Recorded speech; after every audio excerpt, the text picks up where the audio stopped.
Good morning. आज आहे गुरुवार आणि आज दीप अमावस्यासुद्धा आहे. तर इथे सकाळची मी सर्व कामं झालेली आहेत. आता रांगोळी काढते, हळदीचं लेपन करते. मला माहीत आहे व्हिडिओ खूप लेट येतो आहे, पण मी माहेरी आले त्यामुळे व्हिडिओ एडिट करून ठेवला होता. बोलायचं बाकी राहिलं होतं, व्हॉईस ओव्हर करायचं होतं. आज करेन उद्या करेन असंच चालू होतं, पण मग ते करायला राहून गेलं. मग आत्ता करून घेते. तर आज मंगळवार आहे आणि संध्याकाळचे 7:30 वाजलेले आहेत. तर आता इथे मी व्हॉईस ओव्हर करते आणि मग व्हिडिओ टाकून देते. मग उद्या येईल किंवा आज रात्री येईल. तर असं मी हळदीचं लेपन केलं, रांगोळी काढून घेतली.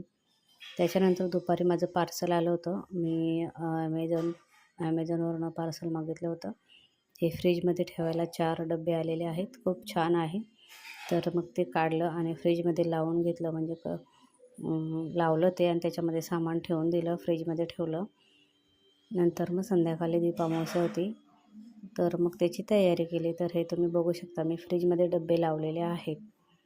तर मग इथे आता सर्व दिवे वगैरे धुवून घेतले, पिठाचे दिवे केले आणि मग मुक्ताला ओवाळणी केली. आज लहान मुलांना ओवाळायचं असतं, मग तिची ओवाळणी केली.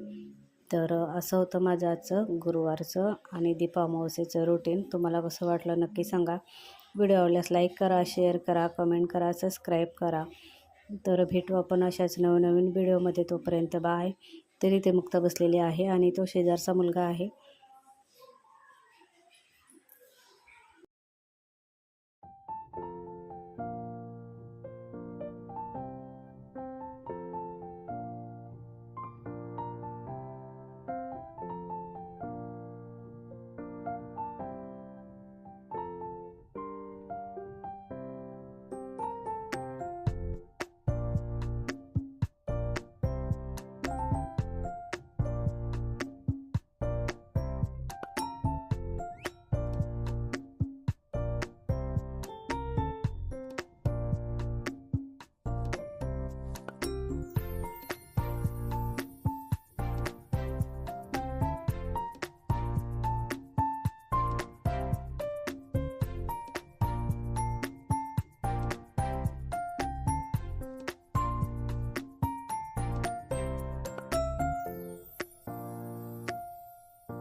मग ह्यांनीसुद्धा मुक्ताची ओवाळणी केली आणि मग ओवाळणी झाल्यानंतर मग मी जेवण बनवलं. खीर बनवली, पुऱ्या बनवल्या, भाजी बनवली आणि भात बनवला. असं साधं सिंपल जेवण बनवलं आणि तुम्हाला मी दाखवते. उंबरठ्यावरती